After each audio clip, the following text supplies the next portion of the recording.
حوالے سے یہ ہم سب کے لیے بڑی خوشی کی بات ہے کہ شاہین اکیڈمی جو اب تک ہندوستان میں کام کرتی آ رہی تھی، اب الحمدللہ اس کے برانچز انٹرنیشنلی اسٹیبلش ہو رہے ہیں اور جزیرۃ العرب میں، سعودی عرب میں بھی اس کا افتتاح ہو گیا ہے اللہ رب العالمین کے فضل سے۔ میں نے آپ کے سامنے ایک آیت پڑھی شروع میں، بلکہ ایک آیت کا ایک حصہ پڑھا، وہ ہے وَاشْكُرُوا اللَّهَ كَثِيرًا لَعَلَّكُمْ تُفْلِحُونَ، کہ تم اللہ کا کثرت سے شکر ادا کرو تاکہ تم کامیاب ہو سکو۔ چونکہ جو بندہ اللہ کا کثرت سے شکر ادا کرتا ہے وہ اللہ کا محبوب بندہ بن جاتا ہے۔ اور جب شکر کی بات ہوتی ہے تو اس کا مطلب صرف یہ نہیں ہوتا کہ ہم زبان سے صرف شکر کریں ادا،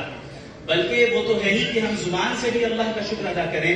اور اپنے اعمال کے ذریعے، اور جو نعمت اللہ نے ہمیں اور آپ کو دی ہے اس نعمت کی قدر کر کے اس کا شکر ادا کریں۔ ورنہ ہوتا یہ ہے کہ جب ایک انسان نعمت کی قدر نہیں کرتا ہے تو اللہ کی یہ سنت ہے کہ اللہ اس نعمت کو اس انسان سے سلب کر لیتا ہے۔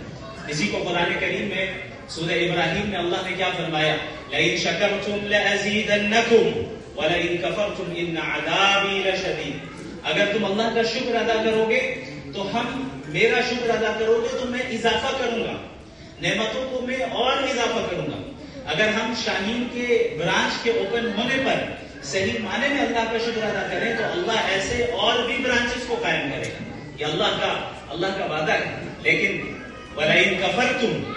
اگر تم نے اللہ کا کفر کیا، ناشکری کی، اس نعمت کی ناشکری کی جو اللہ نے تمہیں دی ہے، تو جان لو کہ اللہ کا عذاب بڑا سخت ہے۔ اور دنیا میں عذاب پھر اس طرح آتا ہے کہ اللہ نعمتوں کو سلب کرنے لگ جاتا ہے، نعمتیں چھیننے لگ جاتا ہے، اور پھر نعمتوں کو چھین کر ایسے افراد کو دیتا ہے جو اس نعمت کے مستحق ہوتے ہیں اور اس نعمت کی قدر کرتے ہیں۔ لہذا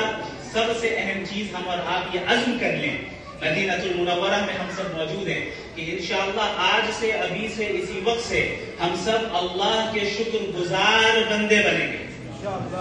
اللہ کے شکر گزار بندے بنیں گے۔ ہم اللہ کی نعمتوں کا شکر ادا کریں گے، جو نعمت اللہ نے ہمیں دی ہے، جس میدان میں دی ہے، جس صورت میں دی ہے، اس نعمت کی قدر کریں گے اور اللہ کے احکامات کا پاس و لحاظ رکھیں گے۔ ایجوکیشن پہ الحمدللہ بہت لمبی گفتگو ہمارے کئی حضرات نے اور ہمارے آنریبل گیسٹ نے کی ہے، اور بہت مفید باتیں آپ حضرات کے سامنے آئی ہیں۔ میں اس پر زیادہ نہیں جانا چاہوں گا، میں اس پر آپ کو متوجہ کرنا چاہوں گا کہ اس ایجوکیشن کا مقصد کیا ہے،